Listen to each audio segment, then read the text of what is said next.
Kata malaikat, kau tanda tangan aja. Saya seringkali masyarakat ini memberikan penghormatan. Berikut ini pemencetan tombol peresmian rumah tahfiz Quran secara seremonial, pengguntingan pita oleh Ustaz Abdul Somad. Satu sisi saya bangga karena itu penghormatan, tapi di sisi lain ada cemas dalam hati saya. Jangan-jangan nanti dipanggil malaikat, berikut ini masuk surga Abdul Somad secara seremonial. Tapi kan tak mungkin orang baik-baik ini membiarkan saya begitu. Jadi sebetulnya kita masuk surga ini bukan karena amal kita. Banyak amal kita yang riak, sum'ah, rusak. Kita masuk surga karena doa orang-orang soleh, bukan soman. Di masjid ini itu bahasa Pak Ketua aja itu bahasa rendah hati tawaduknya. Kata dia jauh dari kesempurnaan. Padahal masjid ini dari atas sampai ke bawah saya mengatakan sempurna. Memandang kita ke atas, tengoklah cantiknya kaligrafi Allah. Di sampingnya itu qul huwallahu ahad Allahus somad, nama saya. Di bawah nama saya, di atas nama saya. Padahal saya tak ada pertimbangan. Lampunya dipasang cantik. Cuman bagi perempuan kalau sholat di sini agak bahaya bagi bapak-bapak. Balik dia tak belikan dia macam ini. Tapi bapak kan bisa punya alasan. Itu rumah Allah deh, itu rumah kita. Dari lampunya bagus, lampu teplok aja. Kaligrafinya cantik, masya Allah. Il awal fityatu ilal kahfi. Ingatlah ketika anak-anak muda bersembunyi ke dalam gua. Cerita tentang ashabul kahfi. Faqalu, mereka berkata, Rabbana, ya Tuhan kami, atina, berikan kepada kami, min ladunka rahmatan, rahmat untuk kami, wa hayyi lana min amrina rasyada, sempurnakanlah bagi kami petunjukmu yang lurus. Oh, itu bacaannya Pak Ustaz. Iya, tapi udah lama sembahyang saya tak tahu, tapi itu bacaan. Di tempat lain kadang kaligrafi itu ada, tapi terjemahannya tak ada, sehingga masyarakat waktu nengok kaligrafi apa itu ada terjemahannya di bawah. Saya anjurkan masjid-masjid yang sudah ada kaligrafi, tirulah kaligrafi Masjid Jami. Ada dijelaskan surat Al-Kahfi ditulis tahun 1443, sekarang sudah 1445,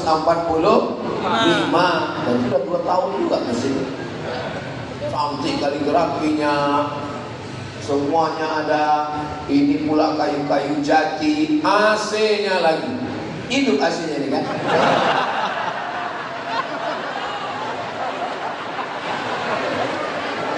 Mau ngecek aja, AC-nya udah cukup, udah coba lagi kira 1, 2, 3, 4, 5, 6, 7, 8, 9, 10.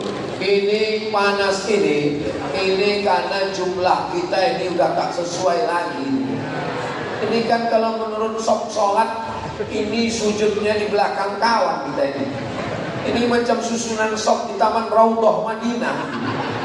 Nah, jadi aslinya ini 2 kali lipat kita ini udah padatnya ini. Nah, jadi sebetulnya kalau jamaah hadir biasa, hidup semua AC ini, beku kita keluar.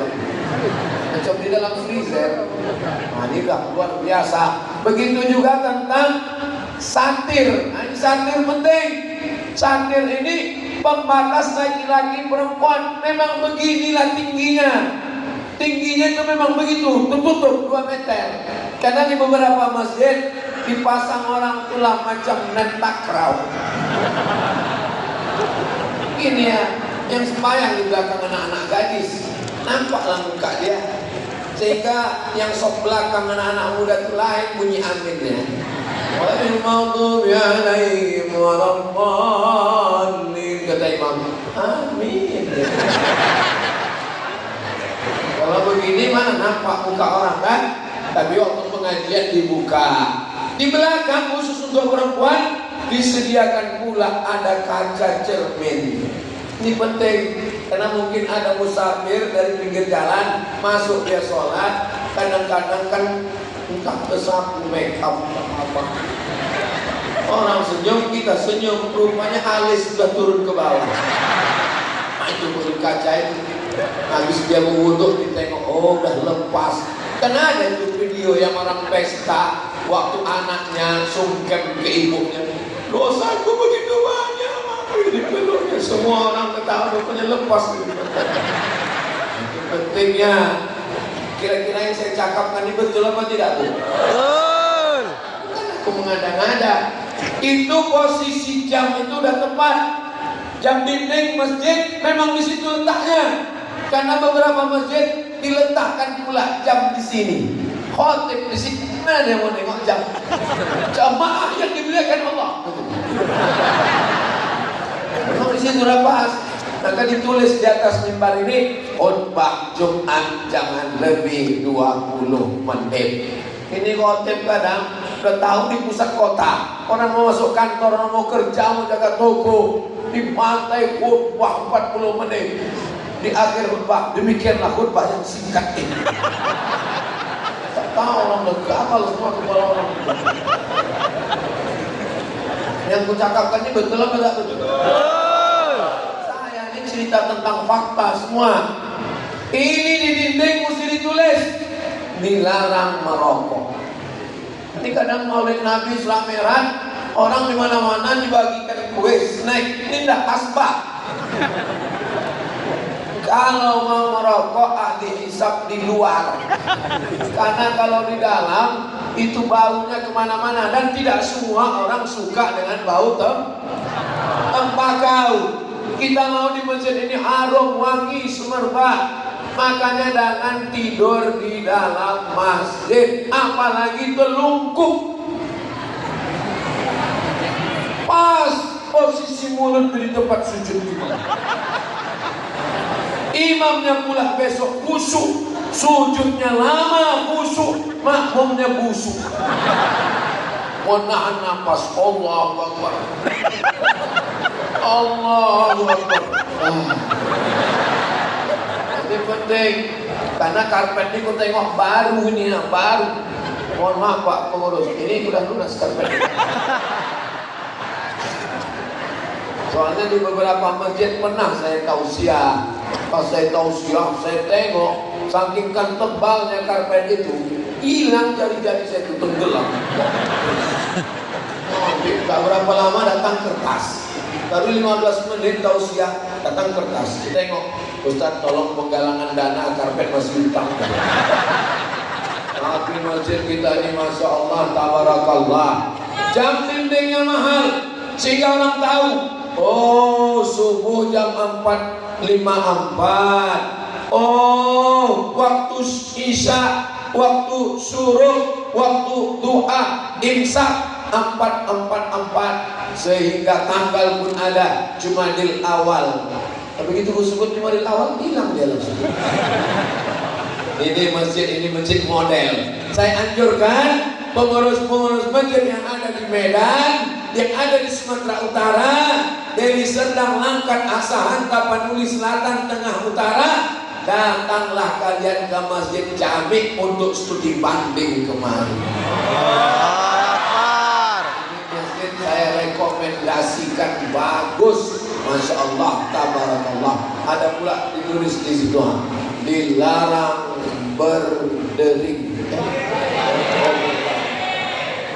Ada satu lagi stiker yang kurang, handphone jangan berdering. Udah ada? Aku sebetulnya tahu, cuma ngetes aja. Apa tuh ya itu?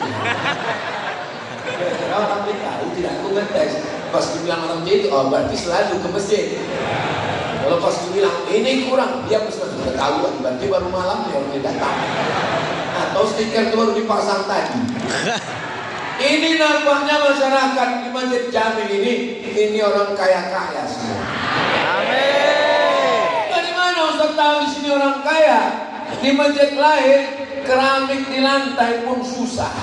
Di Masjid Jami memanjat keramik itu sampai ke dinding. Seandainya ada tukang yang pandai memasang keramik di atap diputi keramik orang juga. Begitulah hebatnya.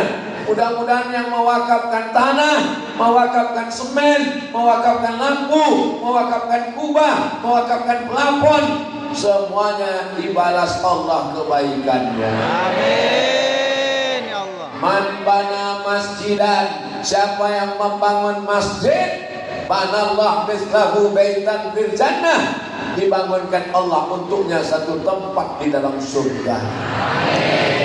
Saya tak tahu siapa nama yang berwakaf tanah masjid nih, dan tak saya kirimkan ila hadrati fulan bin fulan al-fatihah, tapi otomatis selama kita iktikaf malam ini, sholat maghrib, sholat isya, pengajian, ustadz guru qari kita baca Quran, pahalanya mengalir kepada mereka semua insyaallah. Ibu punya rumah yang mewah besar 4 lantai 3 kamar, keramiknya impor dari Itali. Begitu ibu meninggal, rumah itu diisi dengan bini bapak yang baik. Bapak punya rumah megah, mewah, cantik. Begitu bapak meninggal, 4 bulan 10 hari cuman mereka menunggu. Habis itu mereka pun nikah dengan brownies, brondong manis. Nah, satu-satu dah kan? Ini adil, belum kan satu sudah. Jadi rumah mana yang kekal abadi sampai hari kiamat?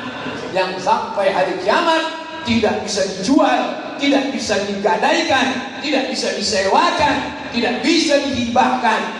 Ialah Masjid Jami. Cantik tindrainya, jendelanya, semuanya, apalagi berkaca pula di atas. Ini kami dari bawah menengok ibu-ibu nih, macam menengok ikan arwana.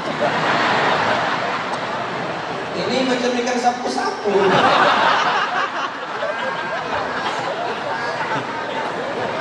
Jangan kalian macam-macam ikan sapu-sapu.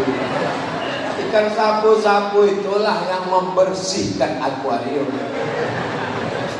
Buaya pun tak berani makan ikan sapu-sapu. Kalau mau dimakannya, hancur mulut kita nanti. Jadi itu bukan penghinaan.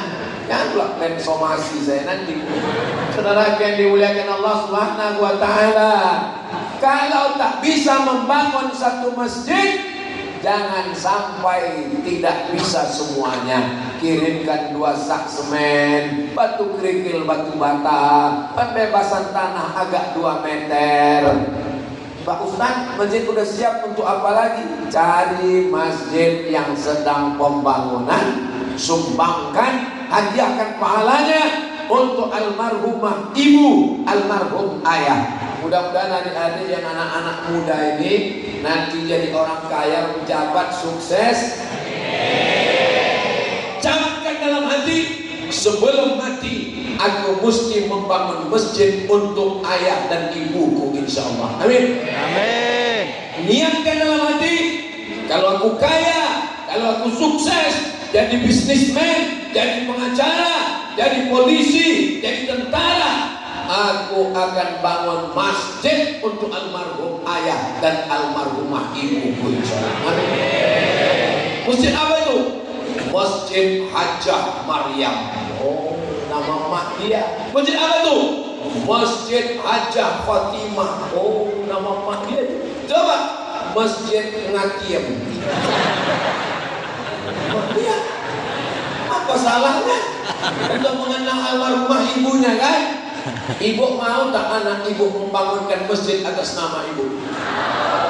Kira-kira kalau anak ibu menggendong ibu dari Medan ke Makkah, bawa sa'i tahallul dan umrah, pergi wukuf ke Padang Arafah, melanggar jumrah ula wusta Aqabah di Mina, digendongnya balik ke Medan, apakah tertebus sakitnya melahirkan anak? Tidak, kata mereka. Saya memang tak nanya, kalian Pak, mana kalian merasakan? Kalian kan datang sekali-sekali aja. Tapi jadi. Mereka yang mengandung 9 bulan 10 hari. Ini masuk Medan kan?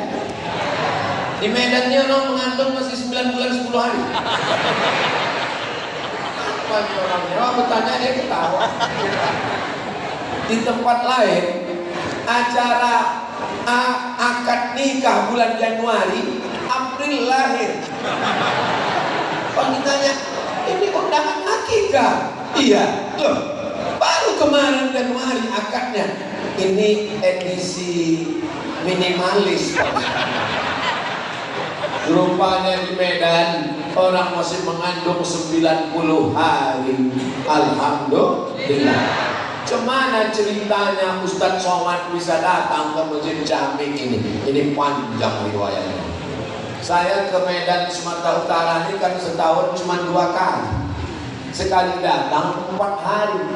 Hari Jumat, hari Sabtu, hari Ahad, hari Senin. Ini malam terakhir ini. Besok saya akan pulang ke Batubara, habis itu ke Kisaran besok malam, habis itu langsung pulang jalan darat ke Pekanbaru. Jadi ceritanya saya bisa ke Masjid Jami ini, ada namanya Bang Hairudin. Bang Hairudin ini membawa saya, katanya nanti Ustadz Somad ceramah di masjid. Saya kalau malam tak pernah ceramah di masjid. Sudah 2 malam ini di tanah lapang terus, di stadion, tanah lapang sepak bola. Tadi malam, waduh, lapangan sepak bola. Entah manusia entah jin lah. Tiba-tiba tadi pas kami lewat di depan, aku tanya, Bang Udin, di mana ya kita ini? Kenapa pula kita ke supermarket gitu saya? Ada Ustaz, masjid di dalam, rupanya Masjid Jami ini. Saya bilang ini udah keluar dari kode etik ini.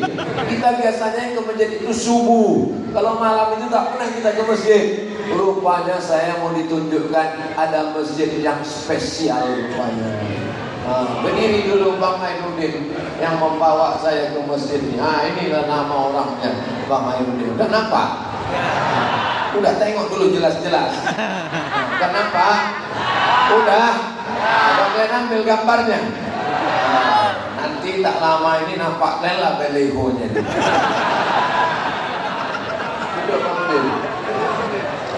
Salatullah, salamullah ala taha rasulillah. Salatullah, salamullah ala yasin habibillah. Tawassalna bismillah wa bil hadi rasulillah wa kulli mujahidin lillah bi ahlil badri ya Allah. Ini tausiah saya yang kelima. Subuh tadi, duha, habis itu pergi siang, sore, sekarang yang kelima. Sebetulnya suara saya ini sudah habis. Suara saya jelas atau tak jelas? Jelas. Suara saya bisa jelas itu karena sound sistemnya mantap. Maka saya anjurkan, apa pesan Pak Ketua Dewan Masjid Indonesia Ustadz Somad, kalau ceramah di mana-mana sampaikan ke pengurus masjid, perbaiki sound system, karena 80% pesan masjid melalui sound system. Ngaji sound system, khutbah sound system, ceramah sound system, imam sound system. Jangan ada model mikrofon sound system ini, walaupun Polri internasional tetap juga serak suaranya di sini. Saya ceramah malam ini berapi-api ini karena sound system bagus. Ada kadang tempat kita ceramah, Ustaz, Atau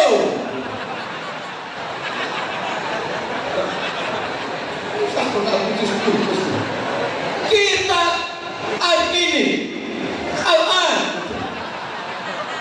berbisik lah jemaah. Kenapa gagal puas? Tapi sound sistemnya bagus, maka saya anjurkan. Ini kan pengurus masjid yang hadir ini kan, jangan maju bapak, tanya teknisinya di mana. Kurang duit, minta kepada jamaah yang kaya-kaya, apalagi yang udah tua, yang kira-kira malaikat maut udah dekat. Datangi rumahnya, jangan cerita di masjid aja, ceramah di masjid. Datang ke rumah, jemput bola. Ini sudah kami lakukan. Saya sama kawan-kawan saya bilang, ku kasih kalian waktu hari Jumat, Sabtu, pekan kedua aku di Pekanbaru, tunjukkan mana rumah orang kaya, kita datang. Gak usah lagi menunggu di masjid. Tak zamannya lagi menangguk di pinggir jalan. 2000 perak. Kita datang ke rumah orang-orang kaya. Maka kami pun datang. Assalamualaikum bapak. Waalaikumsalam. Nampaknya bapak kaya sekali, rumahnya besar, mobil mewah. Ini nanti pak kalau bapak mati tinggal semua ya pak. Mati semua pak. Tinggal rumah besar, tinggal mobil besar, tinggal bini besar, tinggal yang kekal abadi. Alhamdulillah dapat kamilah tanah wakaf. Betul Pak Ustaz, betul. Kalau gitu wakaf adalah tanah sama Ustaz ya. Ya, langsung akad sekarang, akad langsung. Aku wakafkan tanah ini 3 hektar kepada Yayasan Tabung Wakaf Umat yang pembinanya Ustaz Somad Tunai Sah. Allahu Akbar. Waktu